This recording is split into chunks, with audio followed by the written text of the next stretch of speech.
Assalamualaikum warahmatullahi wabarakatuh. Waalaikumsalam warahmatullahi wabarakatuh.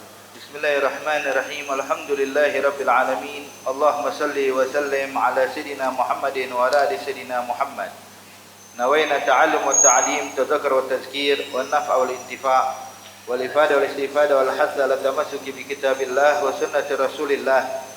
Wadwa ilal huda wa dalala ala al-khair ibtiga wajhillah wa maradatihi wa qurbihi thawabihi subhanahu wa ta'ala. Baik. Dijelaskan di sini ayolah ahbab, melanjutkan pelajaran kita daripada kitab Kutufil Falihin min Riyadhus Salihin sampai pada hadis ketiga yang diriwayatkan oleh Sayyidina Abi Musa al-Asy'ari sebagaimana garahna al-hadits tsalis an Abi Musa Abdullah bin Qais al-Asy'ari radhiyallahu anhu anin Nabi sallallahu alaihi wasallam, inna Allah ta'ala yabsutu yadahu bil laili liyatuba wa musii'an nahar wa yabsutu yadahu bin nahar liyatuba musii'al lail hatta tatlu'a asy-syams min maghribiha, rawahu Muslim. Wa Nabi Hurairah radhiyallahu ta'ala anhu qala Rasulullah sallallahu alaihi wasallam, man yuridillahu bihi khairan yusib minhu. Wa haditsul khamis an Abi Hurairah radhiyallahu ta'ala anhu anna Rasulullah sallallahu alaihi wasallam qala laysa asy-syadid bi sur'ah wa innama asy-syadidul ladzi yamliku nafsahu indal ghadab, muttafaqun alaih. Hakadha disebutkan di sini ayolah ahbabul kiram, hadis yang ketiga bahwasanya Rasulullah sallallahu alaihi wasallam menyampaikan hadis yang diriwayatkan oleh Abi Musa Abdullah bin Qais al-Asy'ari, yang mana Sayyidina Abu Musa bin Abdul Qais al-Asy'ari ini atau dikenal dengan Abu Musa al-Asy'ari, beliau itu datang ke Mekah sebelum hijrahnya Nabi Muhammad dan masuk Islam sebelum Nabi hijrah. Jadi beliau termasuk orang-orang yang minas sabiqun al-awwalun, orang-orang yang masuk Islam di awal-awal ya, sebelum hijrah kepada kota Madinah. Beliau ini Abu Musa al-Asy'ari melakukan hijrah 3 kali. Pertama dari Yaman hijrah ke Mekah. Kemudian dari Mekah hijrah ke Habasyah, ke Ethiopia. Sebab waktu awal itu Nabi Muhammad sallallahu alaihi wasallam sebelum hijrah ke kota Madinah, itu Rasulullah mengizinkan para sahabat-sahabatnya untuk hijrah ke Ethiopia atau Habasyah. Yang saat ini Ethiopia. Itu hijrah ke Habasyah, dan hijrah ke Habasyah itu 2 kali. Jadi berangkat rombongan pertama, kemudian kembali ke Mekah, kemudian hijrah yang kedua kali. Di antaranya yang berangkat hijrah itu ya Sayyidina Utsman ibn Affan radhiyallahu ta'ala anhu arda. Beliau sempat hijrah ke Habasyah ya, bersama istri beliau yaitu Ruqayyah, putrinya Rasulullah sallallahu alaihi wasallam. Begitu juga hijrah yang kedua kali, berangkat lagi ke Habasyah. Kemudian kembali lagi, baru terakhir hijrah ke kota Madinah al-Munawwarah. Wa hakadha. Ini Abi Musa al-Asy'ari radhiyallahu ta'ala anhu arda, ya. Beliau wafat di kota Mekah tahun 32 Hijriah ya, pada saat usianya kurang lebih 60 tahun ya, 32 Hijriah usianya 60 tahun. Baik, kita masuk kepada hadis ini ayolah ahbab. Itu Nabi menyatakan bahwa innallaha yabsutu yadahu bil lail liyatuba musii'un nahar. Allah Subhanahu wa taala membentangkan tangannya, atau membentangkan tangan di sini artinya membentangkan rahmatnya dan ampunannya kepada orang-orang yang bermaksiat di siang hari, kepada orang-orang yang bermaksiat di malam hari. Jadi Allah siap menerima hamba-hambanya yang ingin bertobat di siang hari ketika mereka melakukan maksiat di malam hari. Begitu juga kata Nabi, dan Allah membentangkan tangannya atau membentangkan ridhanya dan juga ampunannya di malam hari untuk mereka yang melakukan maksiat di siang hari. Jadi siapapun yang ingin bertaubat kepada Allah, mau di siang hari atau di malam hari, itu nggak pernah ditutup pintunya oleh Allah Subhanahu wa taala. Ya, sampai dinyatakan di dalam hadis tersebut, ya, hatta tatul asy-syams min maghribiha, sampai nanti matahari terbit dari barat. Artinya selagi matahari belum terbit dari barat, maka pintu taubat nggak pernah ditutup sama Allah, selalu dibuka. Siapapun yang berbuat salah, nggak pernah Allah menolak mereka. Ya. Sampai pelaku dosa besar sekalipun, yang tiap saat melakukan maksiat, yang tiap saat melakukan hal yang haram kepada Allah Subhanahu wa taala, untuk dia pun pintu taubat nggak ditutup. Sebagaimana disebutkan di dalam ayat suci Al-Quran, Allah Subhanahu wa taala menyatakan di dalam Al-Quran, "Qul ya ibadiyalladzina asrafu ala anfusihim la taqnatu min rahmatillah. Innallaha yaghfiru dzunuba jami'a innahu huwal ghafurur rahim." Allah nyatakan, "Qul," katakan hai nabiku ya Nabi Muhammad, ya ibadiyalladzina asrafu, kepada hamba-hambaku yang sudah melampaui batas. Dalam ayat ini hadirin, Allah bukan hanya mengatakan sampaikan kepada hambaku yang bermaksiat, bukan mengatakan katakan kepada hambaku yang telah berbuat salah. Kalau hitungan yang berbuat maksiat atau mungkin ucapan yang telah berbuat salah, mungkin satu kali atau dua kali melakukan kesalahan. Tapi Allah menggunakan kalimat kepada hamba-hambaku yang sudah melampaui batas. Artinya memang udah tiap saat maksiat terus, tiap saat melanggar perintah Allah. Allah katakan kepada Nabi Muhammad, sampaikan buat mereka tuh yang udah melampaui batas, bilang sama mereka, la taqnatu min rahmatillah, buat mereka pun jangan pernah putus asa daripada rahmat Allah. Artinya Allah siap ngampunin dosa mereka kalau mau taubat. Innallaha yaghfiru dzunuba jami'a. Sesungguhnya Allah Subhanahu wa taala bisa mengampuni dosa semuanya. Innahu huwal ghafurur rahim, dan Allah Maha Pengampun juga Maha Penyayang. Ayolah bab, sebanyak apapun kesalahan kita, Allah nggak pernah menutup pintu dari kita. Sampai disebutkan hadirin hadirat yang dimuliakan Allah Subhanahu wa taala, ketika Wahsy ini yang membunuh Sayyidina Hamzah ya, yang membunuh Sayyidina Hamzah, yang mengeluarkan isi bagian dalam dari organ Sayyidina Hamzah, mengambil jantung dan hatinya Sayyidina Hamzah karena dendam orang-orang kufar Mekah atas apa yang dilakukan Sayyidina Hamzah kepada keluarga mereka dalam jihad dalam perang Badar. Sampai Wahsy ini dijanjikan oleh tuannya Hindun, ya Wahsy, kalau engkau bisa membunuh Hamzah dan engkau bisa membawakan untukku jantung dan hatinya Hamzah, maka engkau saya merdekakan. Karena itu Wahsy pikirannya, dia nggak mengerti Islam itu apa, ya, beriman atau tidak beriman itu apa. Yang dipikirkan gimana caranya bisa merdeka. Maka dilakukanlah ketika perang Uhud, yang diincar cuma Wahsy, cuma kemerdekaan dia. Maka yang diincar cuma Sayyidina Hamzah, dia nggak menyerang muslimin lainnya hadirin. Sebab buat apa yang membunuh orang lain, toh nggak ada gunanya buat dia. Yang dicari cuma Sayyidina Hamzah. Maka Sayyidina Hamzah dalam keadaan kala itu sibuk dengan musuh-musuh yang lainnya, maka Wahsy pun menombak Sayyidina Hamzah pun dari belakang, bukan dari depan hadirin.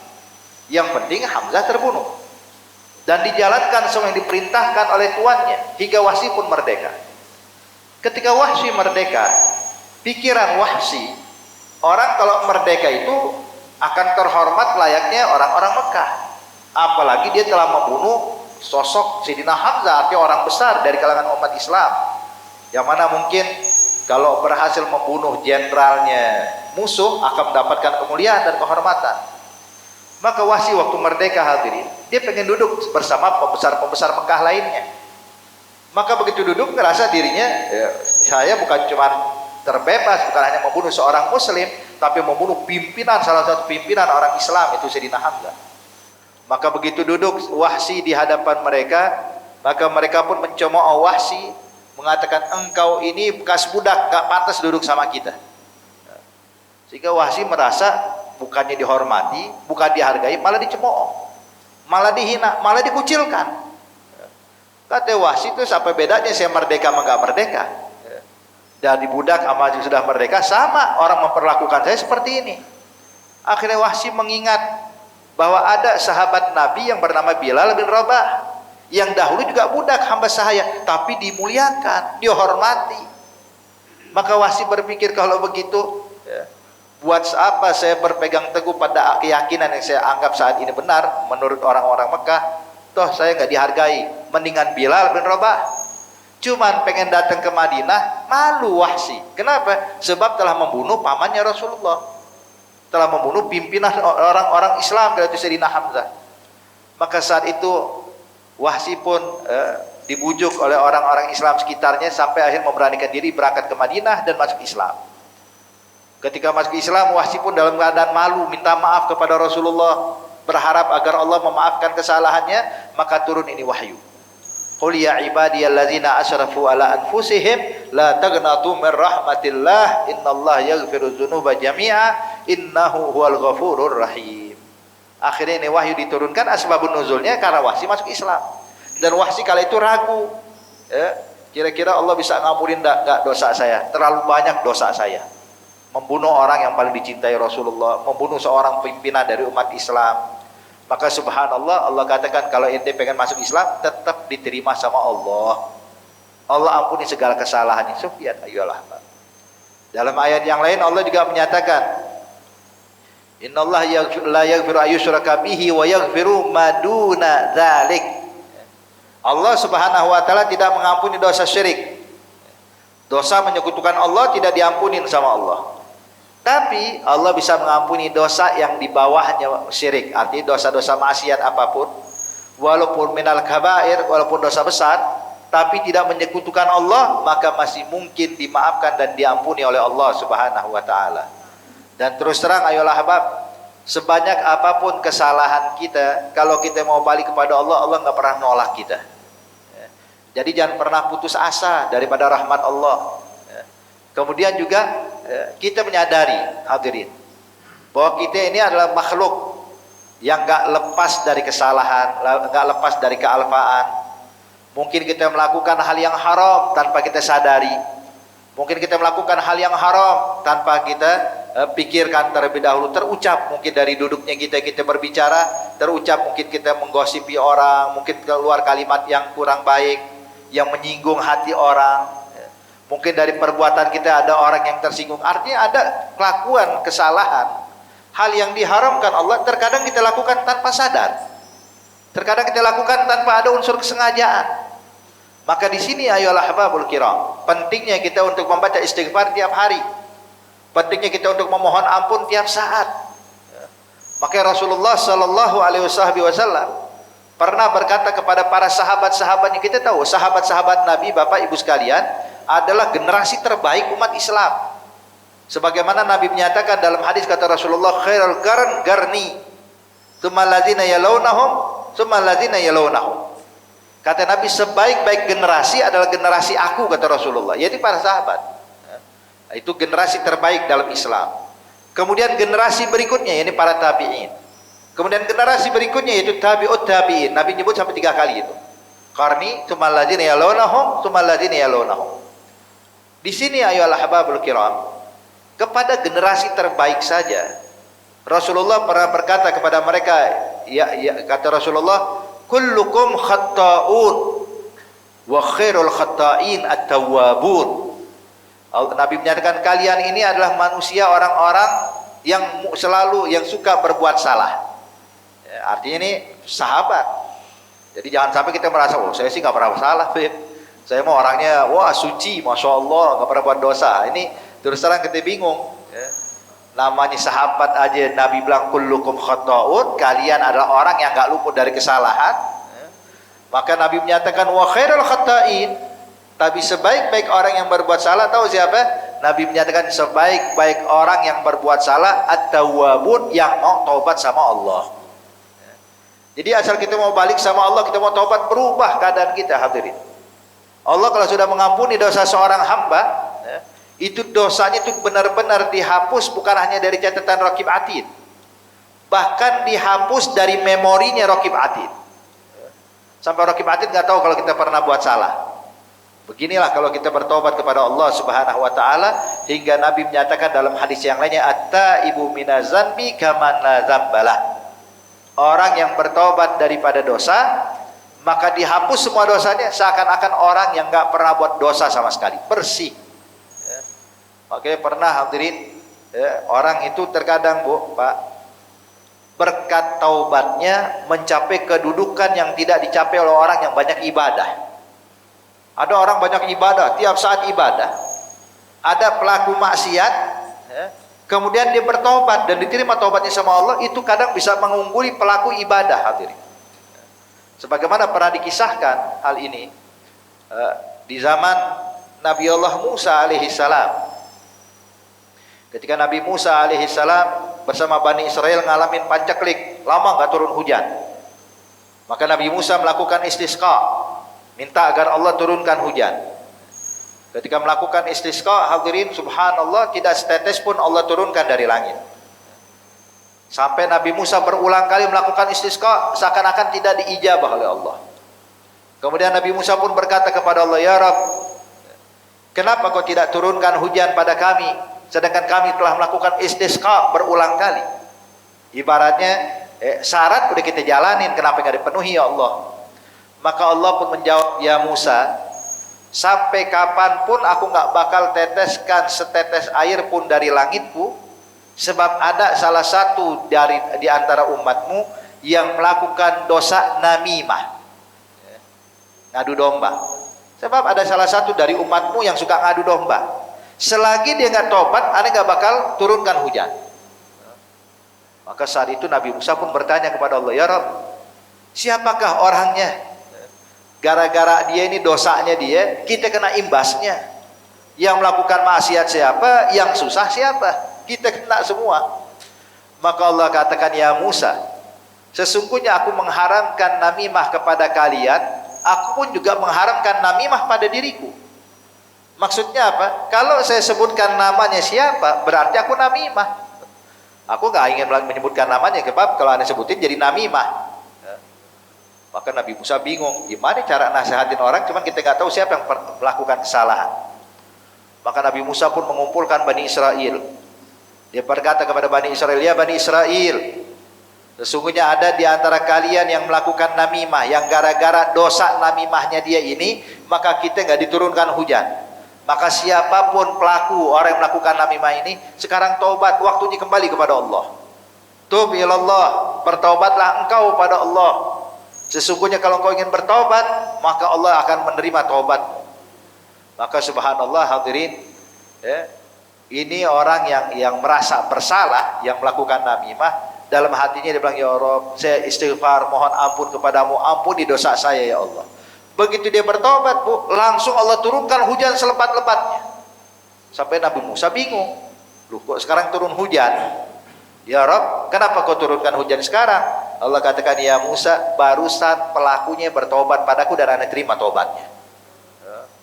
Maka Nabi Musa bertanya, ya Rabb, siapakah orangnya yang gara-gara taubatnya kau turunkan rahmat untuk kami semuanya? Maka Allah katakan, ya Musa, waktu dia berbuat salah aja dia nggak sebutin namanya, gimana kalau dia tobat? Saya nggak bakal sebutkan aibnya, saya nggak bakal sebutkan siapa dia. As-syahid di sini hadirin, Nabi Musa kurang apa ibadahnya? Bani Israel kurang apa ibadahnya? Banyak melakukan taat dan ibadah, tapi subhanallah Allah turunkan rahmat berkat tobatnya pelaku maksiat. Ketika dia bertobat, Allah turunkan rahmat. Makanya pernah Sayyidina Umar ibn al-Khattab waktu menjabat sebagai Amirul Mukminin, waktu pernah juga ngalamin istisqa, maka saat itu meminta kepada pamannya Rasulullah Sayyidina Abbas untuk memimpin doa, memimpin istisqa. Mereka bilang, kata Sayyidina Umar, "Qali ya Abbas, ya ammi Rasulillah, hai pamannya Rasulullah, kita minta engkau untuk menjadi imam melakukan salat istisqa. Biar engkau yang minta doa kepada Allah." Maka Sayyidina Abbas waktu diminta maju hadirin menjadi imam, dia maju ke depan sambil berkata dan berdoa, "Ya Rabb, sesungguhnya bala tidak kau turunkan melainkan sebab dosa, dan rahmat tidak akan diturunkan kecuali kalau mereka bertobat.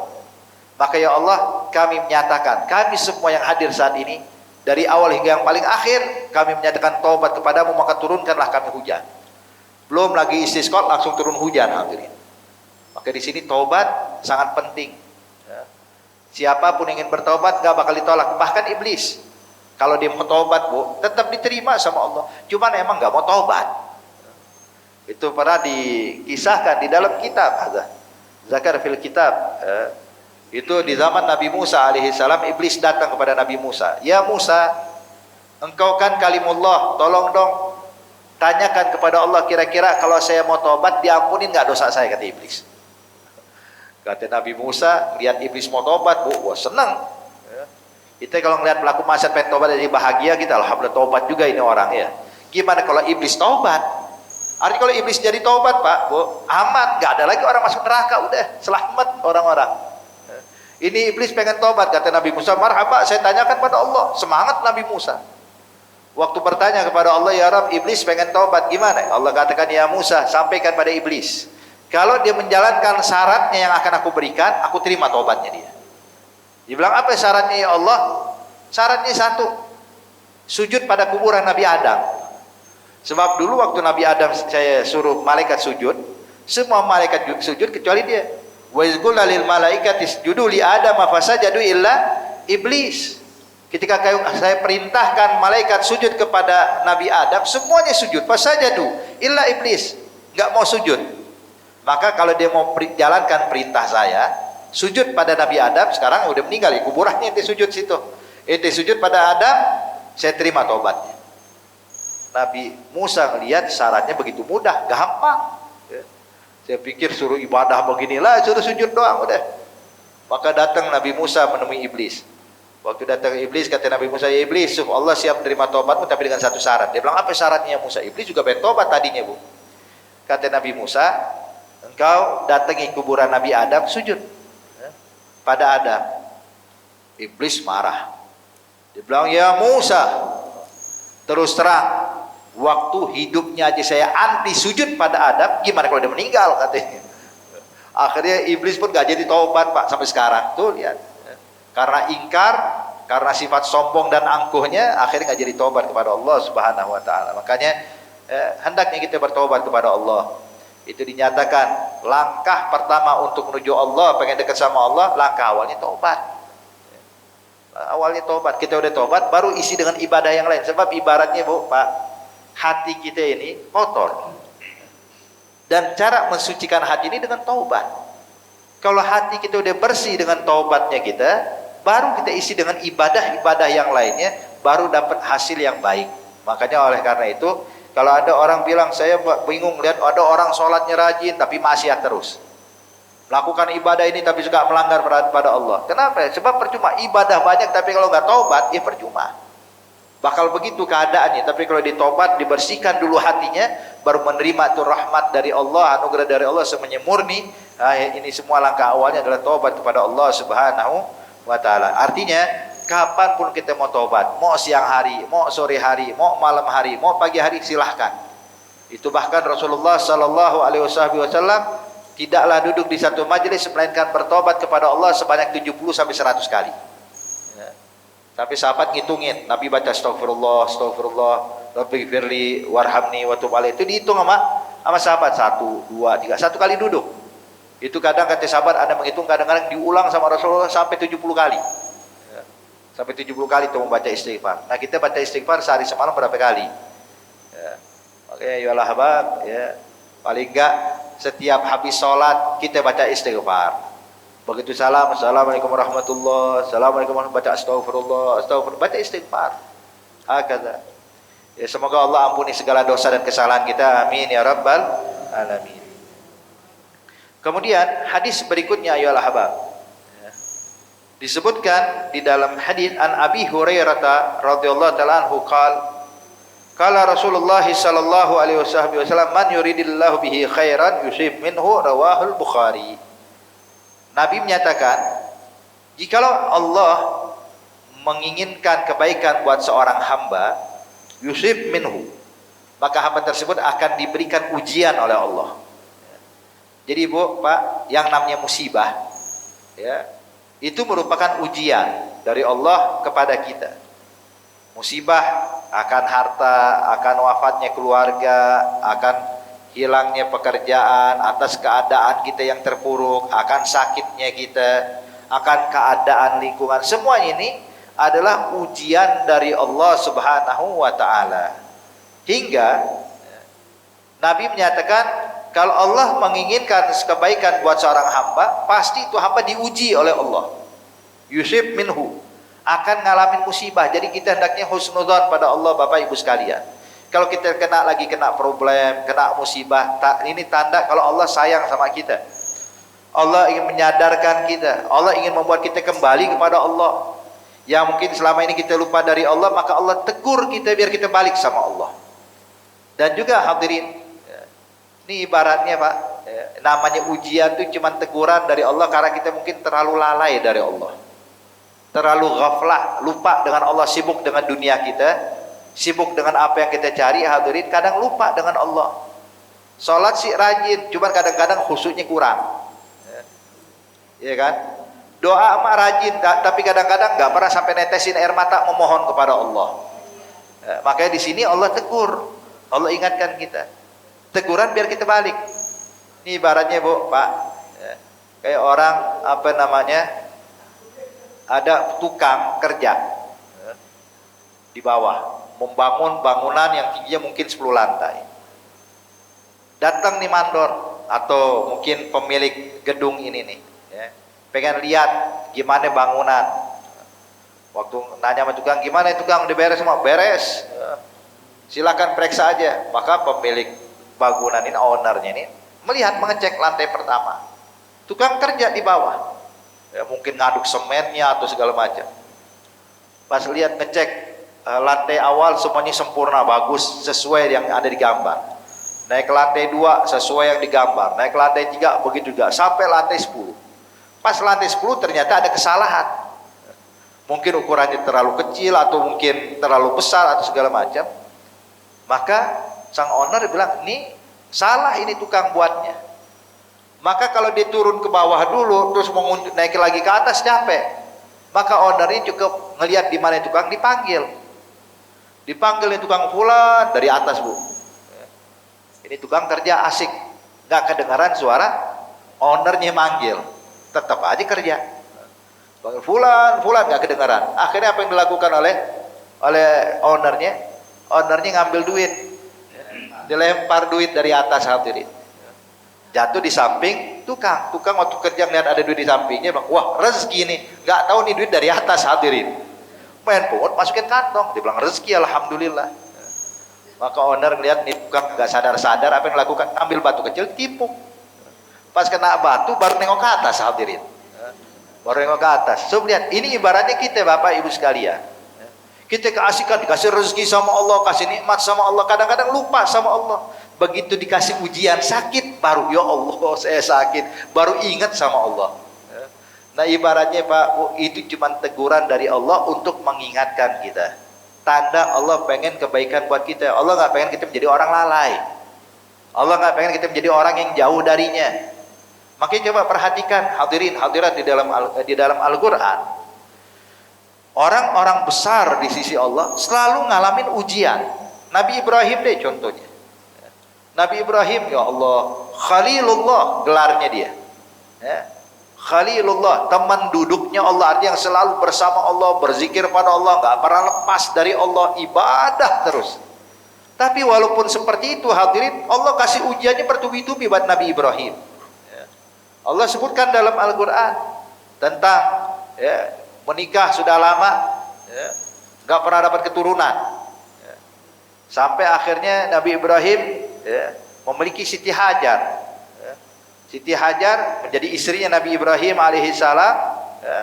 Subhanallah, ternyata punya anak dengan Siti Hajar. Dengan Siti Sarah tidak punya anak, dengan Siti Hajar punya anak.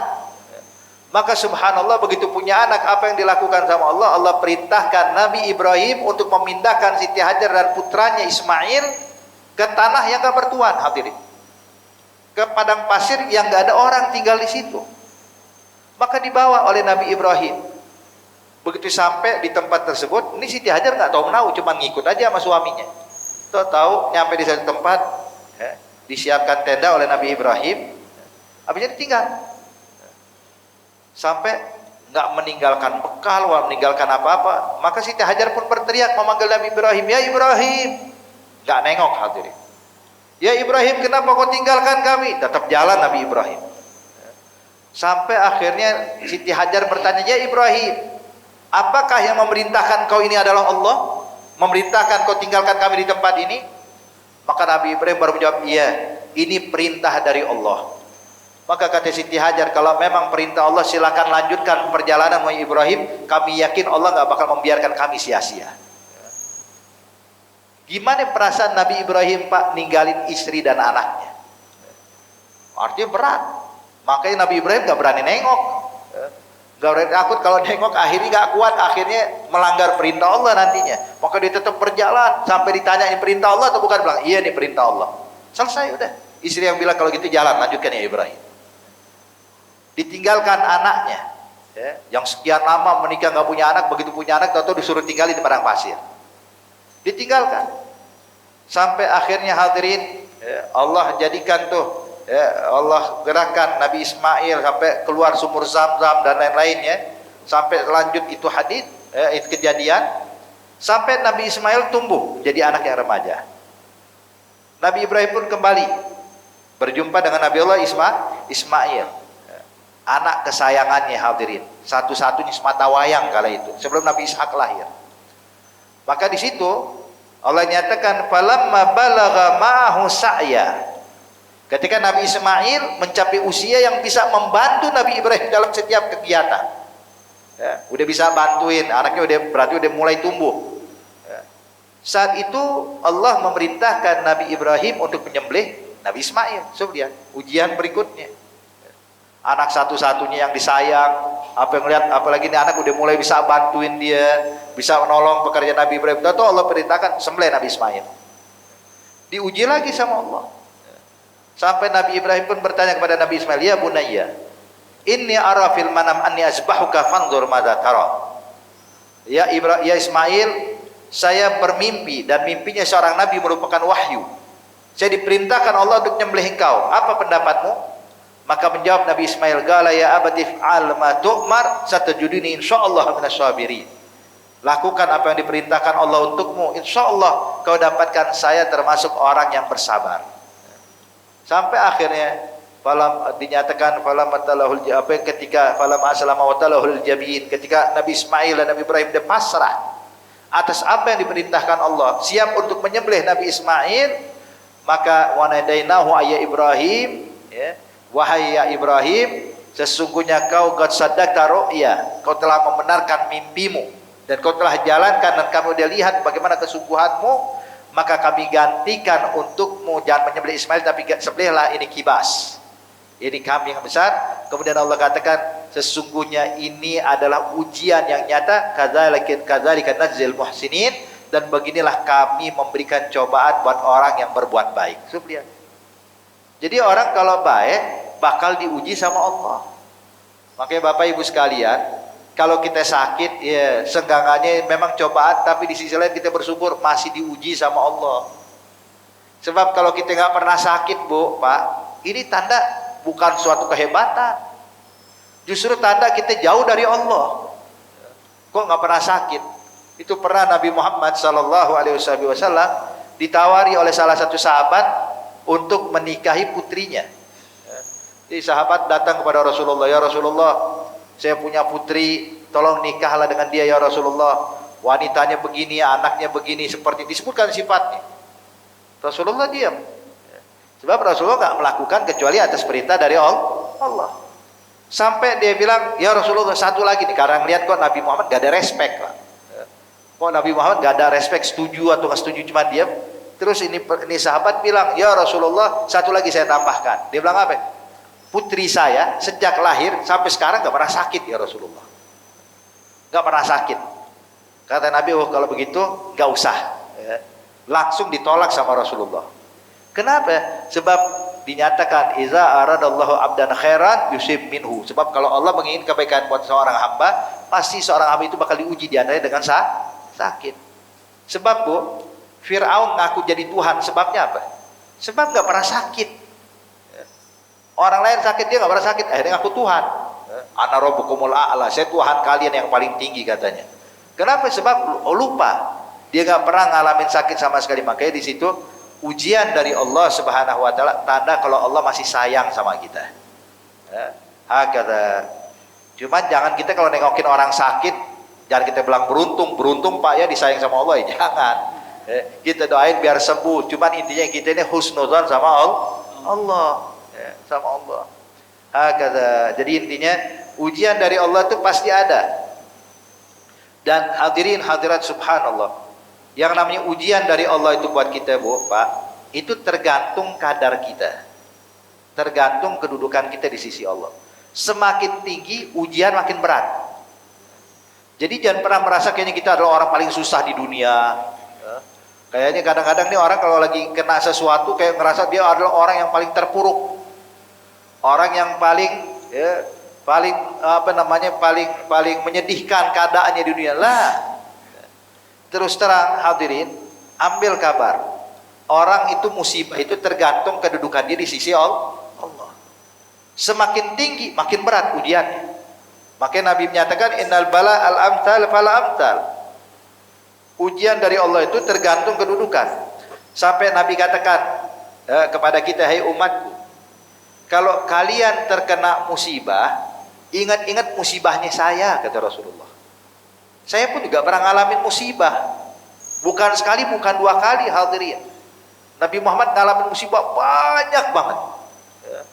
Pertama, Nabi Muhammad dimusuhi, dicaci maki, dikucilkan, difitnah, dituduh macam-macam, hadirin.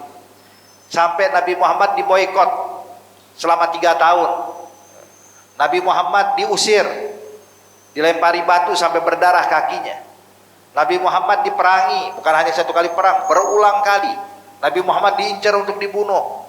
Begitu pindah ke Madinah, bukan kelar urusan, ketemu orang munafik dan orang Yahudi. Dan terus begitu, hadirin, kehidupan Rasulullah Sallallahu Alaihi Wasallam. Makanya Nabi katakan, kalau kalian umatku ngalamin musibah, ingat-ingat musibahnya saya. Kenapa?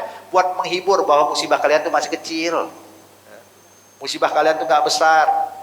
Cuman kadang kita ini, Bu, Pak, kalau kena musibah udah ngerasa kayak ini orang paling susah. Musibah kayaknya berat banget, saya nggak kuat, nggak sanggup. Padahal enggak. Kalau kita mau bandingkan apa sih yang kita alami dengan apa yang dialami Rasulullah, kita nggak ada apa-apanya, hadirin. Kita ngalamin musibah, keluarga kita masih respect sama kita, tetangga kita masih perhatian sama kita, orang-orang masih berbuat baik sama kita. Rasulullah gimana kalau itu? Tetangganya naruhin duri tiap hari di rumahnya. Nabi dakwah keliling, Pak, diikuti oleh Abu Lahab, pamannya. Waktu Nabi masuk ke kemah milik orang-orang Yaman, menjelaskan apa itu Islam segala macam, kelar Nabi ngomong, toto Abu Lahab ngomong di samping Rasulullah, jangan percaya ini orang gila dari kampung kita. Di depan Rasulullah. Nabi pindah ke kemah sebelahnya, ngomong kayak gitu juga. Itu Abu Lahab bilang, jangan percaya ini ponakan saya Majnun, orang gila, jadi dengar ucapan dia. Wah, kata gimana itu Rasulullah ngalamin dari proses dakwahnya beliau. Subhanallah.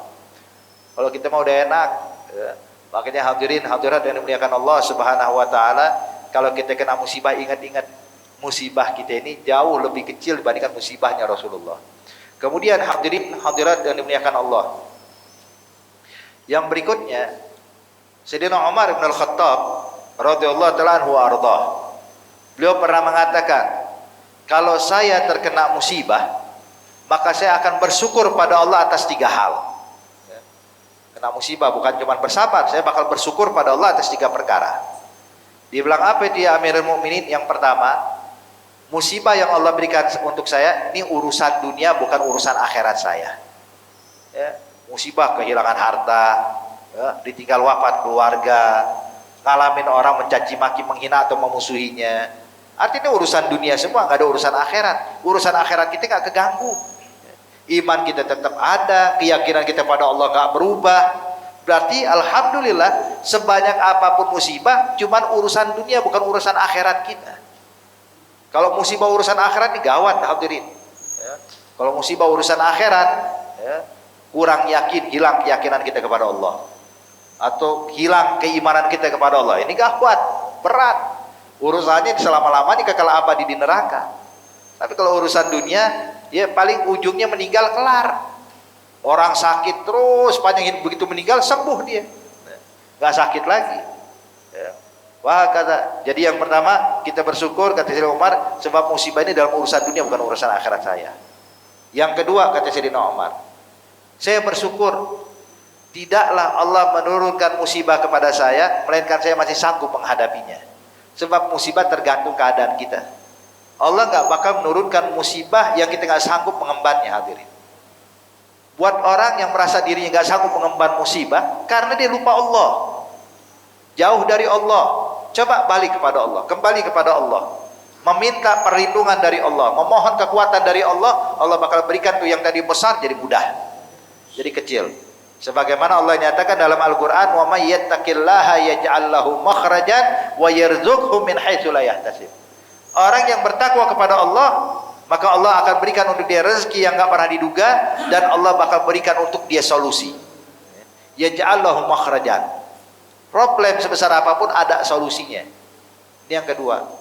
Yang ketiga, kata Sayyidina Umar bin Al-Khattab, ya, kalau saya kena musibah, ya, dan saya bersabar kepada Allah, maka atas setiap musibah tersebut saya mendapatkan pahala dari Allah Subhanahu wa Ta'ala.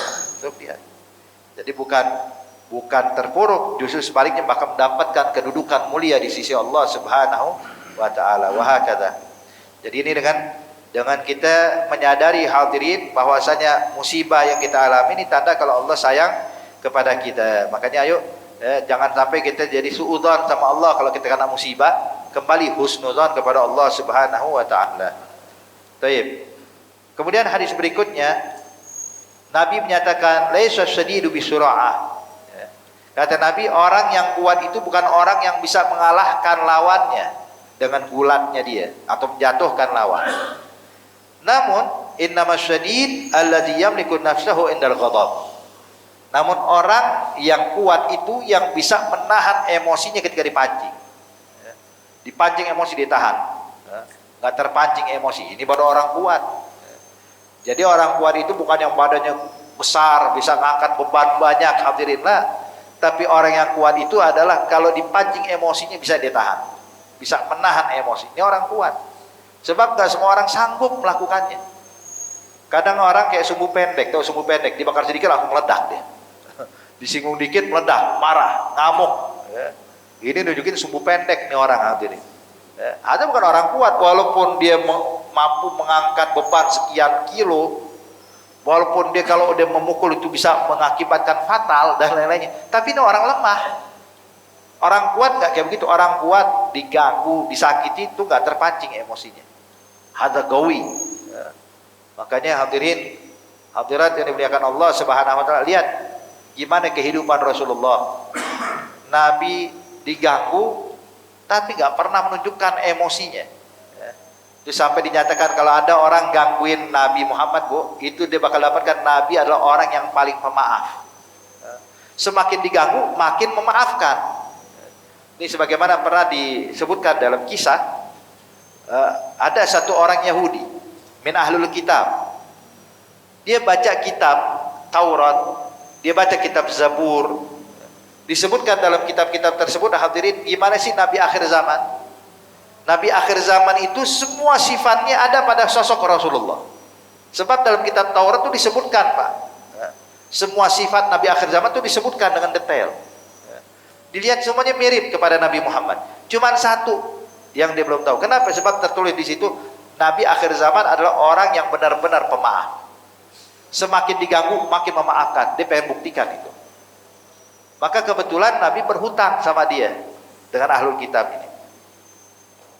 Dengan tempo yang sudah ditentukan, disepakati bakal dilunaskan sama Rasulullah. Namun 3 hari sebelum jatuh tempo, dia datang kepada Rasulullah. Masuk ke dalam masjid, Nabi lagi duduk sama sahabat-sahabatnya.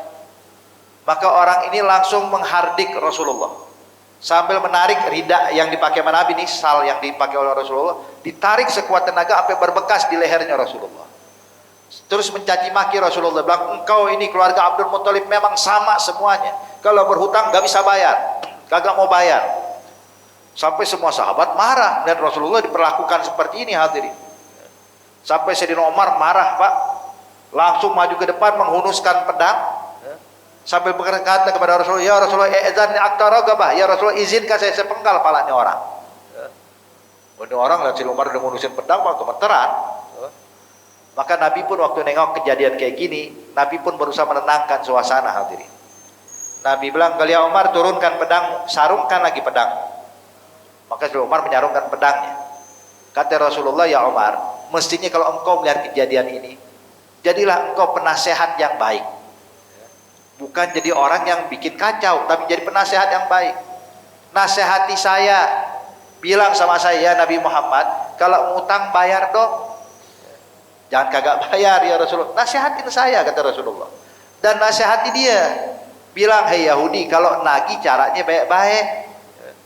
Jadi tugas kau nasihati kedua pihak, bukan malah engkau memperkeruh suasana ya Umar.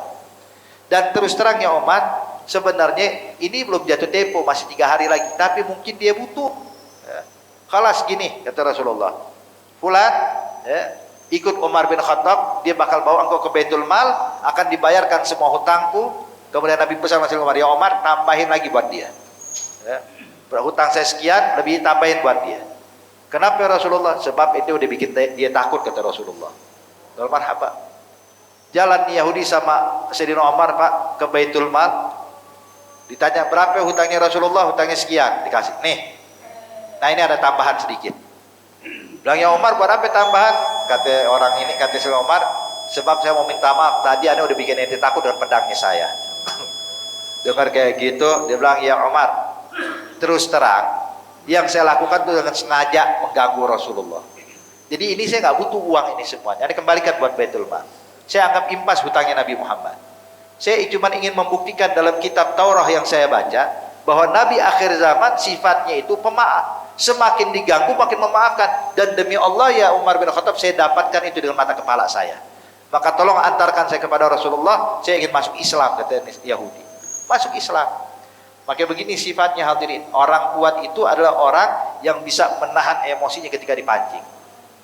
Jadi bukan orang kuat bisa ngangkat beban, bisa mengalahkan musuh, bisa menjatuhkan lawan lah. Orang kuat yang bisa menahan emosinya ketika dipancing, ya Rabb, insya Allah Allah tanamkan keyakinan, kekuatan iman dalam hati kita. Allah jaga kita, dan semoga 3 hadis yang tadi kita baca kita bisa mengamalkannya. Amin ya Rabbal Alamin. Allah terima taubat kita, Allah ampuni segala kesalahan kita, dan Allah berikan kita kekuatan dalam bersabar dalam menghadapi ujian-ujian Allah Subhanahu wa taala. Amin ya Rabbal Alamin.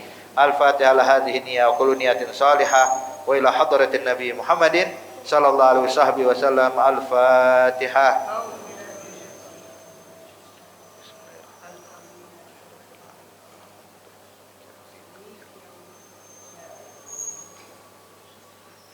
Rabbana taqabbal minna innaka antas samiul alim wa tub alaina innaka antat tawwabur rahim.